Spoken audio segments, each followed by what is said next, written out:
para ulama, para habaib, hadirin hadirat yang saya cintai. Alhamdulillah, malam ini kita sudah banyak mendapat ilmu, nasihat yang sangat berharga yang baru saja disampaikan oleh guru kita. Saya yakin besar manfaatnya buat kita semua. Kita doakan beliau panjang umur, diberikan kekuatan zahir dan batin untuk dapat membawa umat menuju jalan yang diridhoi Allah. Saya makmuman saja sama beliau soal iman sama akal. Ini Isra Mi'raj memang peristiwa yang hanya bisa diterima dengan iman. Otak kekecilan untuk memahami peristiwa sebesar Isra dan Mi'raj. Perjalanan sangat jauh, waktunya sangat singkat. 3 alam tembusin. Haram Aqsa itu namanya alam nasut, alam fisika, alam indrawi. Itu bisa kita jangkau. Aqsa sampai langit ke-7 namanya alam malakut, alamnya malaikat. Manusia nggak nembus. Langit ke-7 sampai aras lewat Sidratil Muntaha, Mustawa dan seterusnya, itu alam malak, alam lahud, alam ketuhanan. Malaikat juga nggak nempel ke sana tuh. Makanya di riwayat Isra Mi'raj pan malaikat Jibril nemenin sampai batas langit ke-7. Nyampe situ ke malaikat Jibril hand up. Nyampe sini aja Muhammad. Jangan begitu Jibril, kan kita bareng dari Mekah ini. Kalau cara kita deh, bahasa Petamburan. Jangan begitu Jibril, bareng terus. Udah bukan alamnya Muhammad. Kalau gua terusin angus gue. Nggak sanggup sampai sini saja. 3 dimensi alam ditembus. Waktunya sepertiga malam. Menurut otak nggak mungkin. Menurut kebiasaan mana bisa. Menurut iman, ini maunya Allah. Kalau Allah yang mau, apa yang nggak mungkin? Ada anak kecil pasti ada emaknya, pasti ada bapaknya nih. Ya, ini mah hukum otak. Emak bapak namanya sebab, anak namanya akibat. Ada emak, ada bapak, maka ada anak, kan begitu? Itu mah akal. Kalau iman mah nggak begitu. Tuh Nabi Adam, emak kagak, bapak kagak. Allah mau lah jadi itu. Nabi Isa, emak ada, bapak kagak ada. Allah mau jadi. Otak kudu tahu diri. Bagaimana proses terjadinya Adam menurut antropologi budaya? Buntu. Kok Siti Maryam bisa hamil padahal dia nggak punya suami? Allah yang mau. Maryam mah perempuan suci. Sayang sekarang banyak juga perempuan gak mau kalah sama Siti Maryam. Bayuran di kebayuran, Tamburan mah insya Allah sama. Bayuran.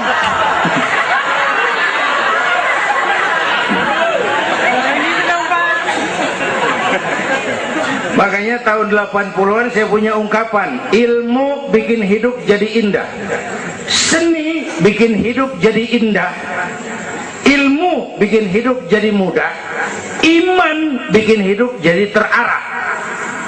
Dengan ilmu hidup jadi mudah. Ini yang pojokan banget nih dengar suara nih. Kenapa? Peker. Kan ilmu ini. Yang hari ini terjadi di Amerika, hari ini kita tahu dari kamar kita. Televisi, ilmu. Ibadahnya berasa tuh.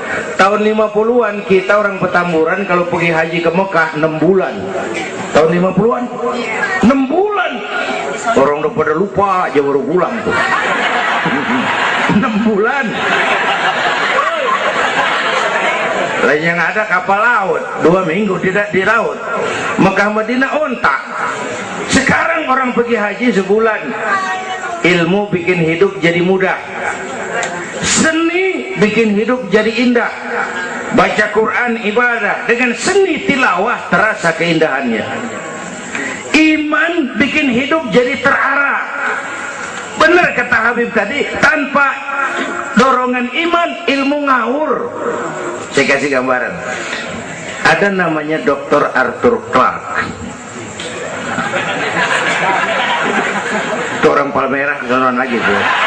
Udah dengerin aja lu ah.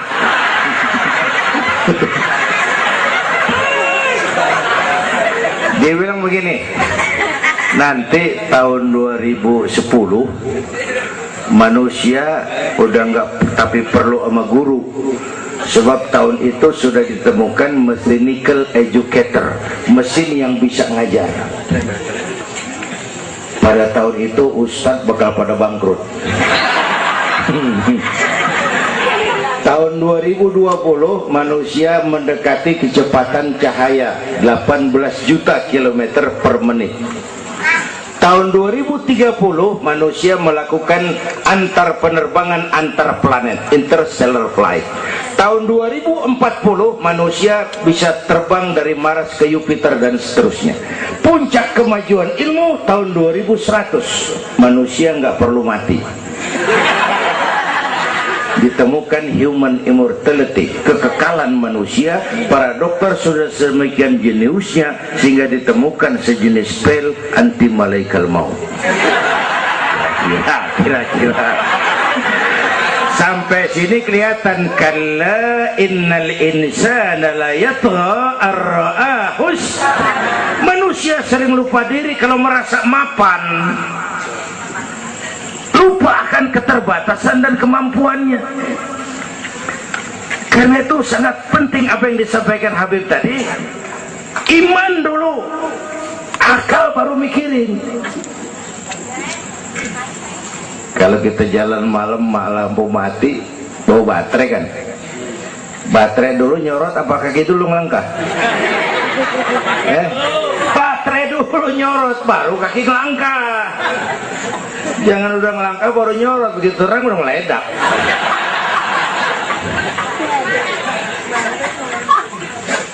Bapak Ibu hadirin yang saya hormati, karena itu peristiwa Isra Mi'raj harus meningkatkan keimanan. Apa yang disampaikan Habib tadi itu betul buat kita sekarang ini. Ini kan zaman entertain nih. Orang pada pinter bikin bungkusan.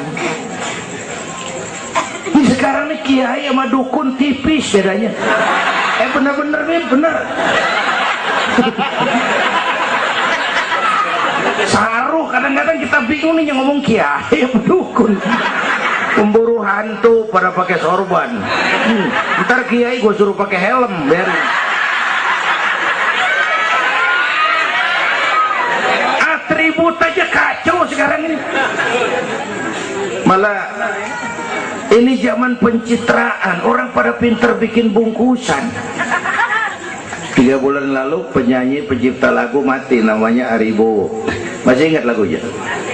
Madu di tangan kananmu, racun di tangan kirimu. Kalau itu soalnya milih nggak susah, rakyat kagak bingung, alamat jelas.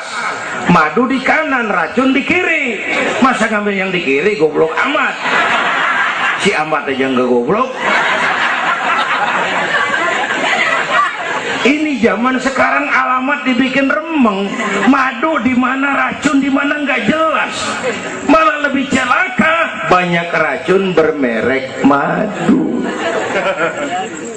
Ibu kalau ada racun ada madu, ibu pilih di racun apa di madu?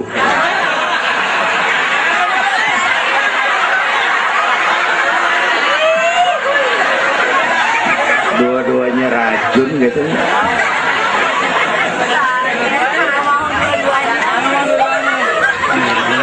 Jadi kita umat nih kudu cerdas, jangan jauh dari ulama, dari habaib, dari taklim. Sekarang ini banyak minyak babi, cap onta. Ya Allah, kita terpesona lantaran mereknya cap onta, gambarnya onta, isinya minyak babi. Rakyat harus cerdas. Emas pasti kuning, benar itu? Apa semua yang kuning pasti emas?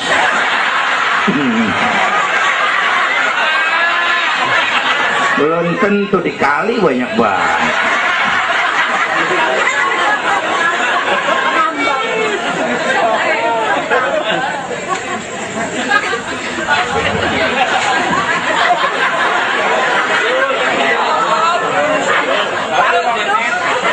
Bapak Ibu hadirin yang saya hormati,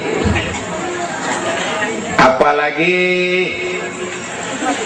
negara kita ini kan penyakitnya tuh 3: kudis, kurap, kutil. Sumber penyakitnya 1, kuman. Kudis, kurang disiplin. Kurap, kurang rapi. Kutil, kurang teliti. Sumbernya kuman, kurang iman. Ini mah nggak pakai kitab nih, ilmu tak-atik namanya nih. Dengerin aja dulu dah.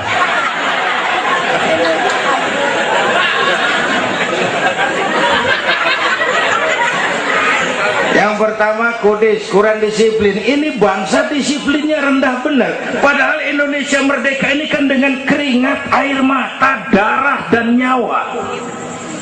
Per hari ini disiplin kita nih, korupsi susah diberantas. Kenapa?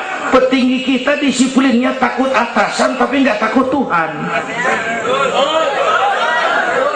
Persis kayak anak muda tengah malam ngebut naik motor, wah, lampu merah nyodok terus, dicegat sama polisi. Prit, iya pak. Minggir, siapa? SIM ada pak. SNK punya pak. Tahu lampu merah? Tahu pak. Kenapa jalan terus? Saya gak tahu ada bapak.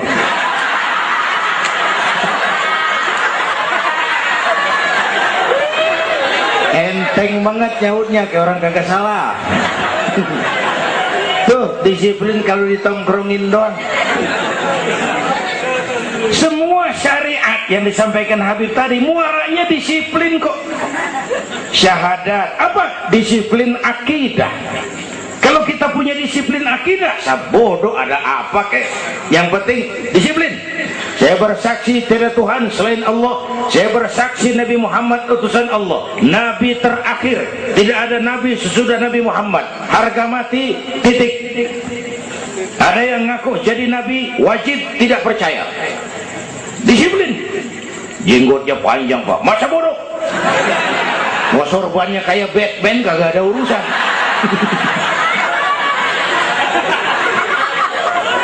Disiplin.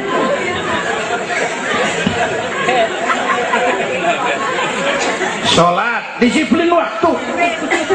Prajurit kalau sehari malam 5 kali wajib lapor komandan, masa mau lapor yang nggak bener?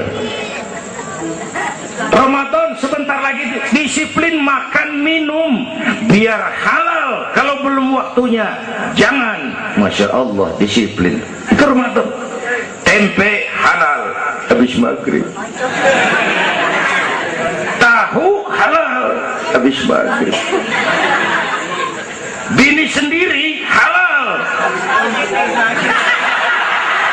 habis raweh, habis maghrib nafsu amat gue.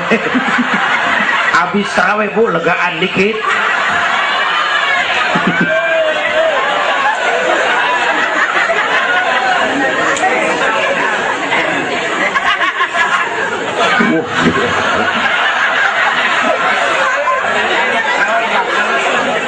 Dulu pertama perintah puasa turun, sahabat nyangka siang malam nggak boleh bergaul sama bini. Ada yang nyerempet-nyerempet. Asal zohor kumpul di Masjid Madinah pada kongkok tuh. Yang atuh ngomong lain, malam gua nggak tahan lu. Terus kejadian sama bini gua. Yang pojokan nyaut, gua juga. Nah, banyak rupanya. Turun penegasan Allah, uhilla lakum lailatas siyami arrafasu ila nisaikum. Dihalalkan bagi kamu pada malam puasa bergaul dengan istrimu. Kenapa? Allah tahu kebutuhan kamu. Yang nggak boleh cuman siang, malam boleh. Kalau siang kagak boleh, malam kagak boleh. Sebulan suntuk, abang nggak rontok rambut. Kira-kira.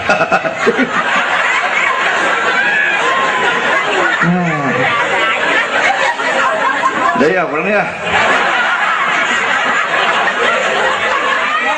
Ini udah jam 00:10. Bentar dulu, menurut tradisi kita ini di jam udah ganti hari nih. Ini ceramah terpanjang nih. Bayangin gue ceramah dari hari Sabtu sampai hari Minggu. Bener ini.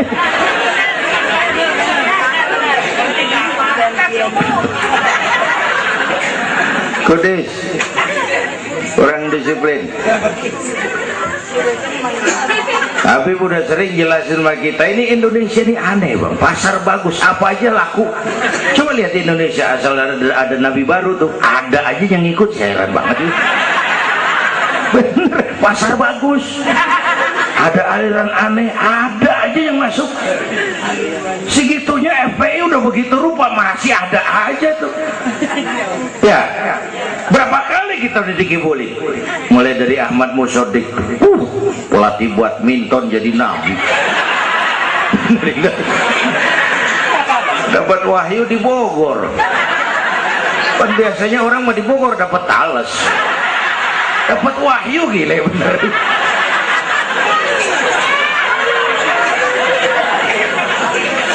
Habis gitu Bandung Rancaikek, namanya Sayuti, Kang Cukur, ngaku dapat wahyu jadi nabi lagi, ditangkap 2 polisi 2 tahun dihukum. Habis itu Jakarta tuh Lia Edan dihukum 2 tahun sama polisi, dia tangkap, udah bebas 3 bulan lalu. Ngaku Jibril ditangkap sama polisi.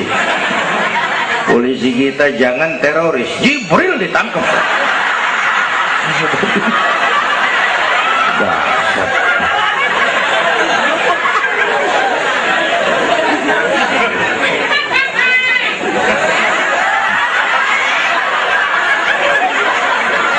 Habis itu yang lucu nih, menurut catatan Bakor Pakemnya Kementerian Agama tuh, antara di Jawa Tengah Jawa Barat perbatasan Cirebon Losari itu agama baru muncul, namanya agama Jasun, agama Jawa Sunda. Agama Jasun yang jadi nabi Tugimin.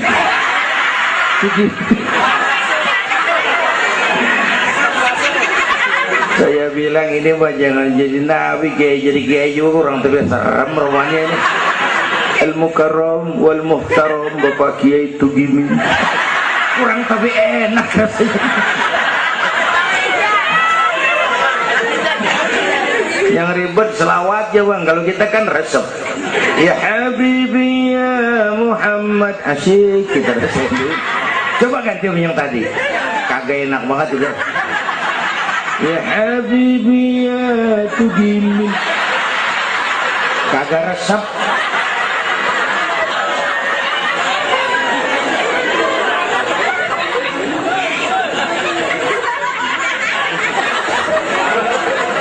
Disiplin.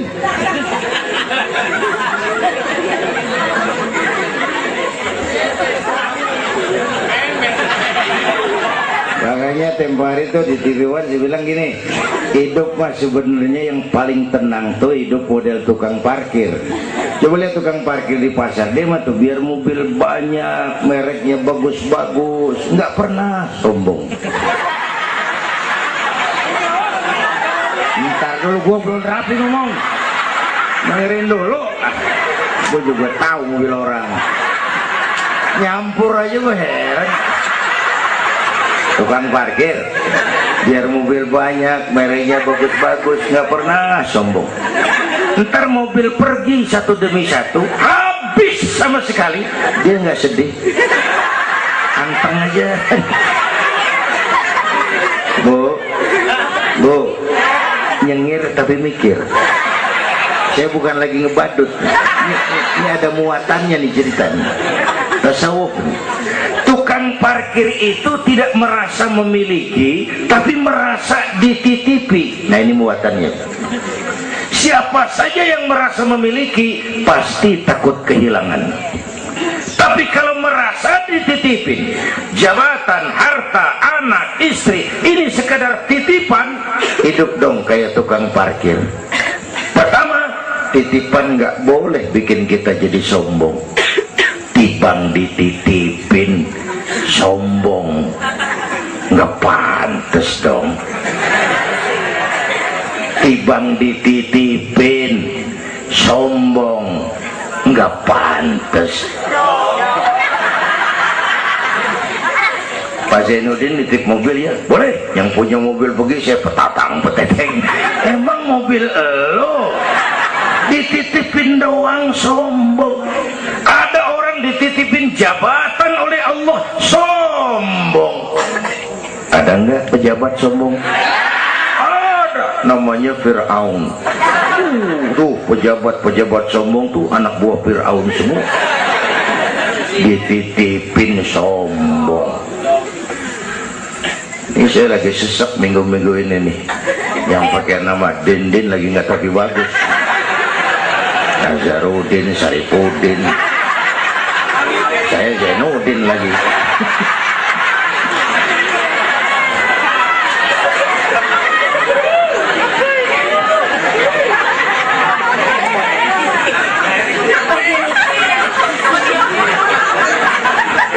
Titipan nggak boleh bikin kita jadi sombong, ya Bu ya. Ada orang dititipin harta oleh Allah jadi orang kaya sombong, mentang-mentang kaya, orang lain kecil semua, sama tetangga gak mau kenal, mentang-mentang kaya jalan gak nginjek tanah. Kuntilanak dititipin kok nggak pantes. Aduh. Yang kedua, titipan kudu dijagain yang bener. Namanya titipan. Pak, nitip motor ya? Boleh. Begitu diambil tuh motor, kaca spion pecah, knalpot hilang, bemper penyok. Marah nggak? Apa bedanya? Allah nitip anak 3 orang di rumah kita, nggak dijagain, nyatu mabuk, nyatu nyolong, nyatu ngerampok. Yang nitip marah, yang nitip Allah nitip harta jadi orang kaya supaya bantu taklim, bantu masjid, bantu yatim, bela yang perlu, tolong yang lemah. Pelitnya 17 setan. Yang nitip yang makro, Allah titip Indonesia. Hai rakyat, ini Indonesia aku titip, kata Allah. Ini negara besar dan kaya, ditebus dengan keringat, air mata, darah dan nyawa. Aku titip besar dan kaya. Pulaunya saja 17.508 pulau. Itu belum termasuk Pulau Gadung dan Pulau Gebang. Tambah 2 kali.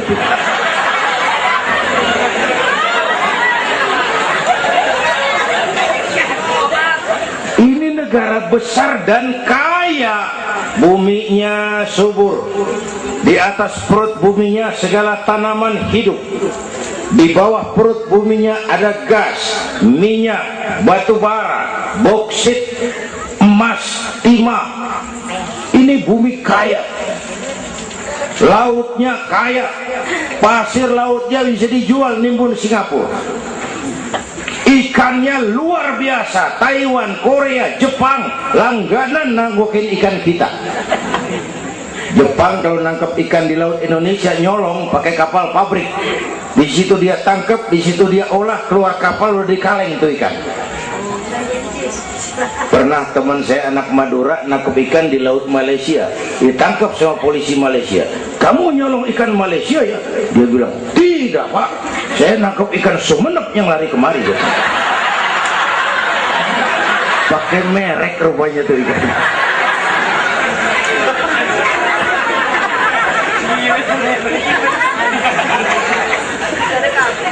Belum minyak lepas pantai.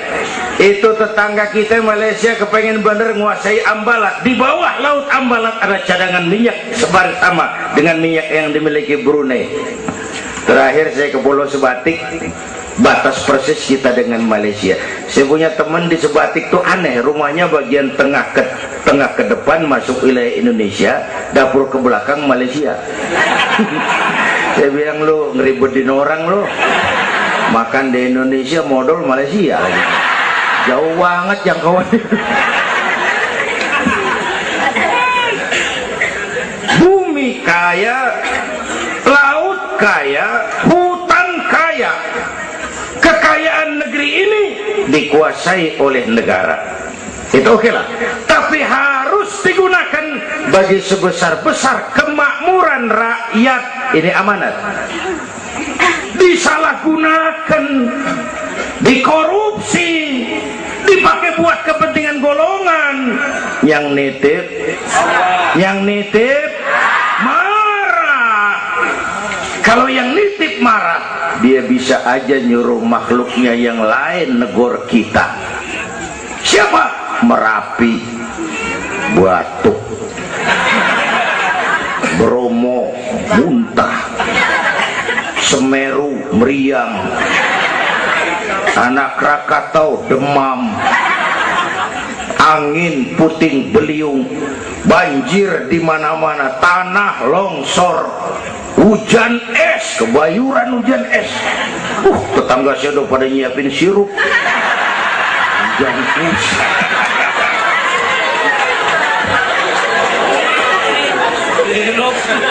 Angin makhluk, air makhluk, gunung makhluk, nggak mungkin makhluk bergerak sendiri. Ya, ada yang nyuruh.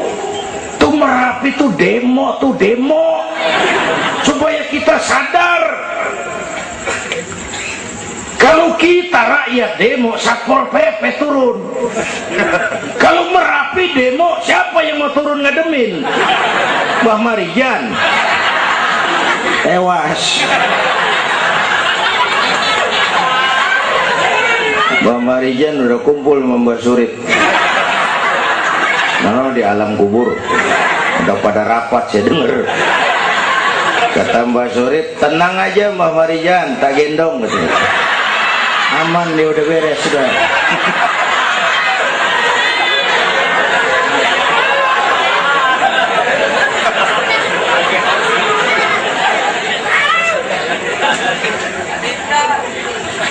100 tahun kita bangun, selesai oleh gempa 5 menit. Jepang, negara maju, dihantam gempa, jompo 9,2 Richter. Belum selesai tsunami, gelombang 10 meter naik ke darat. Belum selesai bocornya reaktor nuklir, terutama yang di Daiichi dan Fukushima. Fukushima tahu ibu? Palmerah ke kanan. Tahu sok tahu lu.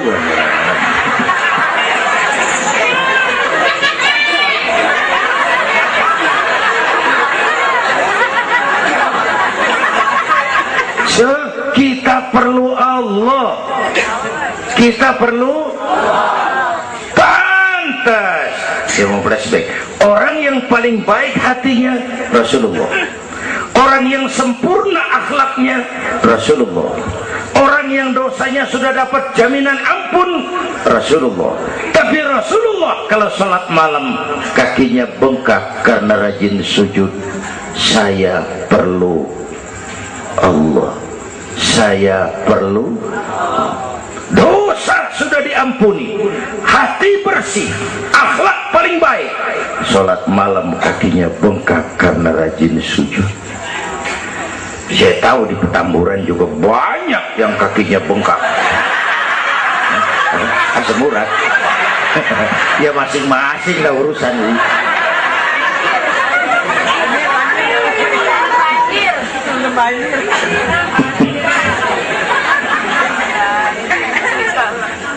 Balik lagi soal kudus ya, kurang disiplin. Yang kedua kurang rapi. Di negara kita boro-boro mau reformasi birokrasi, yang ada malah birokrasi makin gak karuan. Ini pemerintah sekarang hobinya kalau muncul masalah bukan diselesain, bikin tim. Muncul masalah, bikin tim. Muncul masalah, bikin tim. Masalah kagak rapi, tim makin banyak. Hei.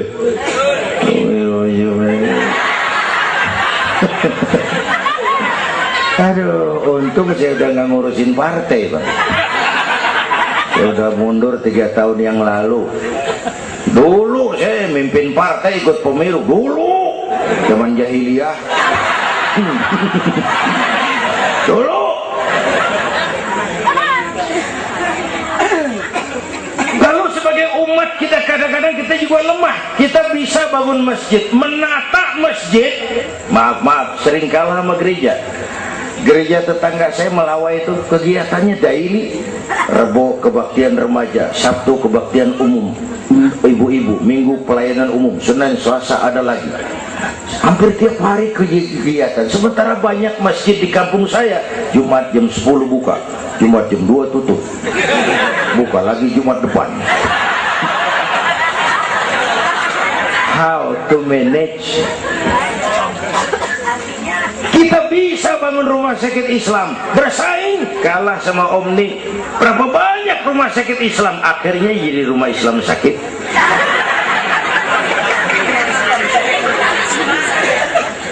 Berapa banyak madrasah kita nasibnya la yamutu wa la yahya, la yamutu wa la yahya, tidak bermutu karena kurang biaya. How to manage? Kurang rapi. Ya Allah, berapa waktu lalu saya masuk Serpong, saya lihat Serpong sudah jadi kota satelit. Saya telisik lebih jauh, ternyata sekolahannya Don Bosco, Santa Ursula, Santa Maria, gerejanya mbahnya gereja di bawah pojokan. Saya masuk Bekasi, Sukma Jaya, sekolahannya Yayasan Penabur.